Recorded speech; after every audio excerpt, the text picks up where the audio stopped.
Hello viewers, welcome garage টল SML। তো আজকের যে কাজটা নিয়ে এসেছি সেই কাজ হলো BS3 hydraulic tipper gear box নিয়ে। তো এই গিয়ার বক্সটা খারাপ হয় রোডের মধ্যে। তো তখন আমরা যাই, গিয়ে সেটা দেখি যে অটোমেটিক গাড়ি গিয়ারে লক হয়ে দাঁড়িয়ে আছে গাড়ি। তো গাড়ির মধ্যেও লোড। তো গিয়ারে লক হওয়ার কারণটা কি অনেক খোঁজাখুঁজি করেও তার কারণটা মিলল না। আর ক্লাস করার পরেও গিয়ার নিউট্রাল পজিশনে যায় না। তো তার জন্য আমরা গিয়ার বক্সটা খুলি। তো গিয়ার বক্সটা খুলে একে একে পার্ট বাই পার্ট সব কিছু পার্টস আলাদা করি। তো আলাদা করে যখন মেন শেপের দিকে তাকাই, তখন দেখা গেল কি যে মেন শেপটার মধ্যে যে 5 নম্বর পিনিয়ন থাকে, ছোটো পিনিয়ন, 5 নম্বর পিনিয়নটা ভেঙে দু টুকরো হয়ে গেছে, যার জন্য গিয়ারটা ফেঁসে গিয়েছে। তো আমরা গিয়ার বক্স থেকে যে মেন শেপটা আছে এই মেন শেপটা খুলি। তো মেন শেপটা খুলে দেখি একে একে অনেকগুলা পিনিয়নই খারাপ হয়ে গিয়েছে। তো এই খারাপ হওয়ার কারণে আমরা পুরোটা গিয়ার বক্সেই ডিসমেন্টেল করতে হয়েছে। তো তারপরে আমরা কি করি, সবগুলা যে পার্টস আছে A to Z সবগুলা পার্টসেই আমরা ভালো করে ওয়াশ করে তো গিয়ার্সগুলা ফিটিং করা চলছে। তো প্রথমে মেন শেফটের মধ্যেই গিয়ারগুলা ফিটিং করতে হয়। তার প্রথমে যে হাফ স্লিভগুলো আছে, হাফ আর স্লিভের মধ্যে গিয়ার্সের যে লক, সিঙ্ক্রোনাইজার লক, এই লকগুলা ফিটিং করে তারপর একে একে সবগুলা পিনিয়ন মেন শেফটের মধ্যে লাগাবো। তো লাগিয়ে তারপরে যে এই স্লিভগুলো আছে হাফ স্লিভগুলো ফিটিং করে লক করে দেব। তো লক করে দিলেই আমাদের মেন শেপটা কমপ্লিট হবে। তো মেন শেপটা কমপ্লিট হওয়ার পর তখন আমরা গিয়ার বক্সের মধ্যে মেন শেপটা লাগাবো। তো বেসিক্যালি দেখা যায় কি যে আমরা হাইড্রোলিক টিপারের যে বড় গিয়ার বক্স সিস্টেমটা যে আছে SML মানে স্বরাজ মাজদা, তো এই গিয়ার বক্সের মধ্যে গিয়ারের যে সিস্টেমটা আছে এই সিস্টেমটা পুরোপুরি অন্যরকম সিস্টেম। তো তার মধ্যে যে গিয়ারের যে সেটিংগুলো আছে বা অ্যাডজাস্টমেন্ট, তা পুরোপুরি অ্যাকুরেট রাখতে হয়। অ্যাকুরেট অ্যাডজাস্টমেন্ট না রাখলে দেখা যায় কি যে যখনই হাফের মধ্যে গিয়ার লাগাবে তখন গিয়ার অ্যাকুরেটভাবে স্মুথভাবে গিয়ার লাগবে না, প্লাস যখনই ডাউন পজিশনে নামবে গিয়ার অবস্থায় তখন অটোমেটিক গিয়ার নিউট্রাল হয়ে যাবে। তার জন্য এই গিয়ার বক্সটাকে অ্যাকুরেটভাবেই কাজ করতে হয়। তো অ্যাকুরেট কাজ করতে গিয়ে অনেক সময়ও নষ্ট হয়, তার মধ্যে অনেক জিনিসও লাগানো হয়েছে। তো তার মধ্যে আমরা চেঞ্জ করেছি যে মেন যে কাউন্টার শ্যাফট চেঞ্জ করেছি। কাউন্টারের সঙ্গে দুটো বিয়ারিং, সাইড বিয়ারিং, লগে কাউন্টারের সিম, তারপর 5 নম্বর পিনিয়ন, ব্যাক গিয়ার পিনিয়ন। তো 5 ব্যাক গিয়ারের যে স্লিভ হাফসও কমপ্লিট নতুন। তারপর 2 নম্বর পিনিয়ন, তারপরে 1 নম্বর পিনিয়ন আর 2 নম্বর পিনিয়নের একটি বিয়ারিং। আর তার সঙ্গে তো পুরো সিঙ্ক্রোনাইজারের লক সেট কমপ্লিট নতুন। আর মেইন শ্যাফটের যে লক, এই লকগুলো নতুন লাগিয়ে গিয়ার বক্সটা কমপ্লিট করব। তো কমপ্লিট করে গাড়িতে উঠিয়ে তো দেখব যে কতটুকু কাজটা সাকসেসফুল হয়েছে কি না। তো কারণ এই গাড়িতে লাগিয়ে গাড়িটা টায়াল দেওয়া যাবে না, কারণ গাড়িটা অলরেডি লোড গাড়ি। তো লোড গাড়ি তো টায়াল দেওয়া যাবে না।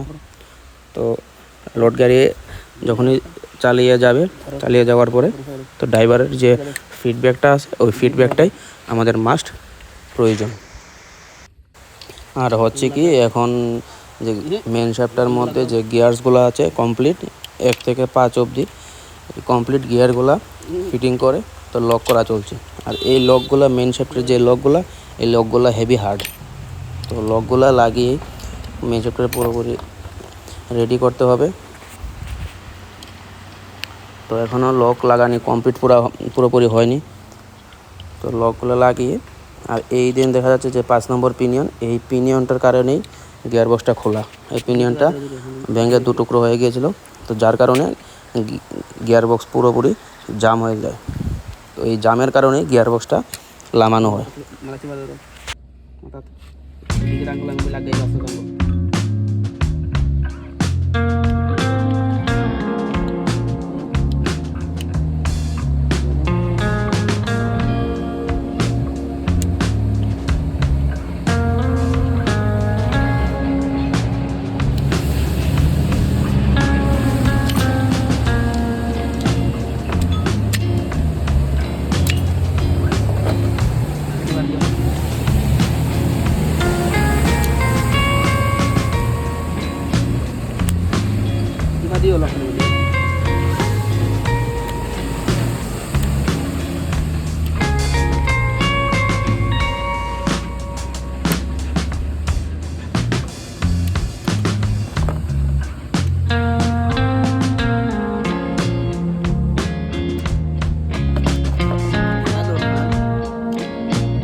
তো এখন লাগানো চলছে যে 1-2-এর যে স্লিভ হাবস আছে, ওই 1-2-এর স্লিভ হাবসের মধ্যে সিঙ্ক্রোনাইজারের লক এগুলা ফিটিং করা চলছে, যার সাহায্যে গিয়ারটা স্মুথভাবে ইজিলি রান করতে পারে।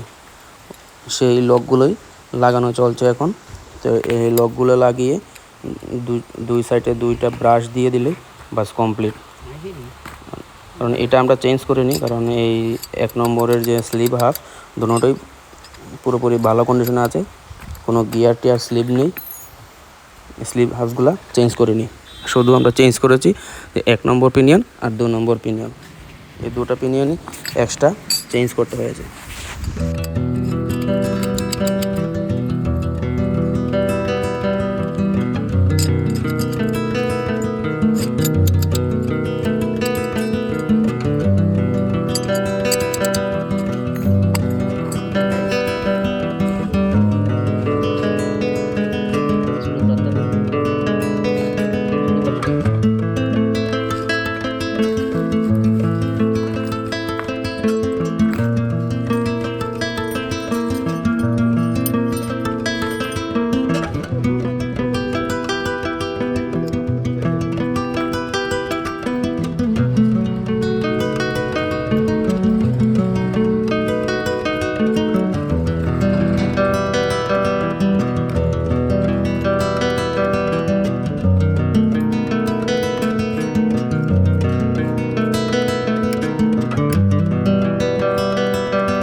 তো এখন ফিটিং করা চলছে যে মেন শ্যাফটের যে প্রথম পার্ট 1 2 3 এক নম্বর 2 নম্বর 3 নম্বর পিনিয়নের যে সাইড, এই সাইডে পিনিয়নগুলো লাগানো চলছে। এই পিনিয়নগুলো লাগিয়ে হাফ স্লিভ লাগিয়ে লক করে দিলে সামনের পোর্শনের কাজটা কমপ্লিট। তো এখন অবধি 2 নম্বর পিনিয়ন অবধি লাগানো হয়েছে। 2 নম্বর পিনিয়ন লাগিয়ে লক করা হয়ে গেছে। তো এখন 3 নম্বর পিনিয়ন লাগানোর পালা। তো 3 নম্বর পিনিয়ন লাগিয়ে লক করে দিলেই সামনের পোর্শনের কাজটা কমপ্লিট। তো প্রথমে আমরা পিছনের যে পার্টটা আছে মেন শ্যাফটটার পিছনের পার্ট, ও পিছনের পার্টে গিয়ারসগুলো প্রথমে লাগিয়ে নিই। তো এগুলো লাগিয়ে তো এখন সামনের পোর্শনের যে গিয়ারসগুলো আছে ওই গিয়ারসগুলো লাগানো চলছে। তো অলরেডি 3 নম্বর পিনিয়ন লাগানো হয়ে গেছে। তো এখন 3 নম্বরের আর 4 নম্বরের যে হাফস আছে গিয়ার এঙ্গেজিং হাফস, ওই হাফসটা লাগানো হবে। তো প্রথমে ভালো করে চেক করে নেওয়া চলছে যে লকগুলো সঠিকভাবে লাগানো হয়েছে কি না। তো মাস্ট গিয়ারসের মেইন ফাংশনটা হচ্ছে এই লকের উপরে। লকটা যত অ্যাকুরেটভাবে সেটিং করা থাকবে গিয়ারটা তত সুন্দর মুভমেন্ট করতে পারবে। তো এখন 3-4-এর যে স্লিপটা আছে হাফ স্লিপ, এই স্লিপটা লাগিয়ে দিলে মেন শেপটা আমাদের পুরোপুরি কমপ্লিট। তো তারপরে আমরা মেন শেপটা কী করব, যে গিয়ার বক্সের যে মেন হাউজিংটা আছে ওই হাউজিংয়ের মধ্যে লাগাবো। হাউজিংয়ের মধ্যে লাগিয়ে তারপর যে গিয়ারসগুলোর যে ফ্রকগুলো আছে ফ্রকগুলো লাগাবো। ফ্রকগুলো লাগিয়ে মেন শ্যাফটের সামনে পিছনে, কাউন্টারের সামনে পিছনে সিম লাগিয়ে অ্যাডজাস্টমেন্ট করব। কাউন্টারও আমাদের এক চুল পরিমাণ যাতে ক্লিয়ারেন্স না থাকে, প্লাস মেন শ্যাফটের যে বিয়ারিংগুলো আছে এইগুলোও যাতে এক চুল পরিমাণে ক্লিয়ারেন্স না থাকে। তো এখানে ক্লিয়ারেন্স রাখলে হবে না, ক্লিয়ারেন্স রাখলেই গিয়ার স্লিপ থাকবে, স্লিপ আটকানো যাবে না। আর কিছু কিছু সময় দেখা যায় কি আমরা পুরোনো জিনিস দিয়েই সেটিং করতে হয়। তো পুরোনো জিনিস দিয়ে সেটিং করতে গেলে কি হয়, আমাদের কাজটা অ্যাকুরেটভাবে করতে হয় যাতে কোনো দিকে স্লিপ না থাকে। এখন এত বড় গিয়ার বক্স, এটা তো বারবারে খোলা সম্ভব নয়, বহুত টাফ কাজ এটা। তো আমরা চাই যতটুকু সম্ভব যে কাজটা অ্যাকুরেটভাবে করা যায়। তো এখন 3 নম্বরের এই সাইডের পুরোপুরি কাজ কমপ্লিট হয়ে গেছে। তো তারপরেই আমরা মেইন শ্যাফটারে গিয়ার বক্সের যে হাউজিং আছে এই হাউজিংয়ের মধ্যে ইনস্টল করব।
তো এখন যে গিয়ার বক্সের মধ্যে যে ব্রেক গিয়ারের যে ফাংশনটা আছে, ওই ব্রেক গিয়ারের আইডিয়াল পিনিয়ন, তো ব্রেক গিয়ারের আইডিয়াল পিনিয়নটা আমরা নতুন লাগিয়ে দিই। প্লাস ব্রেক গিয়ারের আইডিয়াল পিনিয়নের ভিতরে দুটো কনকন বেয়ারিং থাকে, এই বেয়ারিংটিও আমরা নতুন লাগিয়ে দিই।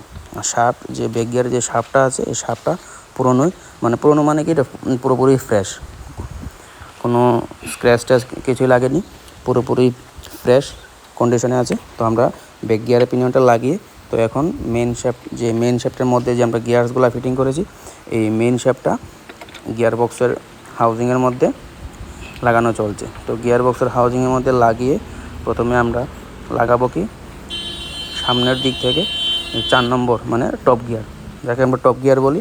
তো আমাদের এই গাড়ির মধ্যে 4 নম্বর পিনিয়নটা হচ্ছে টপ গিয়ার। ওই টপ গিয়ারটা প্রথমে লাগাবো। তো টপ গিয়ারটা লাগিয়ে মেন শ্যাফটের যে পেছনের যে মেন বিয়ারিং থাকে, বড় বিয়ারিং, ওই বিয়ারিংটাও লাগাবো। তো এই বিয়ারিংটা লাগানোর পরে মেন শ্যাফটের যে কাজটা আছে, এটা পুরোপুরি কমপ্লিট। তারপরে আমরা লাগাবো যে গিয়ার যে ফ্রকগুলো আছে, এই ফ্রকগুলো লাগাবো। তো গিয়ারের ফ্রকগুলো লাগিয়ে গিয়ারের ফ্রকের যে শাফট আছে, ওই শাফটের মধ্যে স্প্রিং বল লাগিয়ে লক করে দেবো। তো লক করে দিলে এদিকের কাজ মোটামুটি কমপ্লিট। তারপর আমরা কী করব, সিম দিয়ে সামনের যে টপ গিয়ার আছে, টপ গিয়ারের মধ্যে একটা এক্সট্রা কভার থাকে, যাকে বলে ডাস্ট কভার। ডাস্ট কভারটার মধ্যে থাকবে সিম। তো সিম টিম দিয়ে সব কিছু সেটিং করে তারপর হাউজিংটা লাগিয়ে দেবো। হাউজিংটা লাগিয়ে দিলে মোটামুটি বক্সের কাজটা পুরো কমপ্লিট। তারপরে আসবো পিছনের পার্ট, যা পাওয়ার বক্সের কাজ। তো এটার মধ্যে হচ্ছে দু রকমের গিয়ার্স থাকে, একটা ম্যানুয়াল গিয়ার আর একটা থাকে পাওয়ার গিয়ার, যা হাঁপে গেলে গাড়িকে অধিক পরিমাণে শক্তি দেয়। তো এখন পাওয়ার বক্সের যে পিনিয়নগুলো আছে, এই পাওয়ার বক্সের হাউজিংটা লাগিয়ে পিনিয়নগুলো লাগানো চলছে। তো পাওয়ার বক্সের মধ্যেও একটা অ্যাক্সিলারি পিনিয়ন থাকে, প্লাস একটা কাউন্টার থাকে, যা অটোমেটিকলি মানে অতিরিক্ত শক্তি দেয়।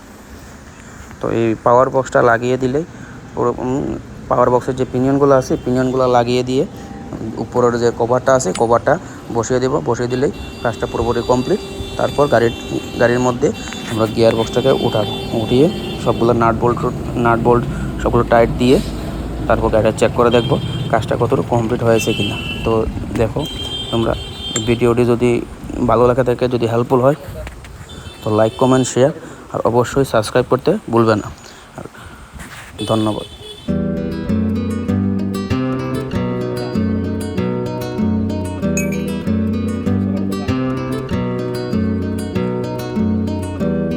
ওয়াশার এখানে ওয়াশার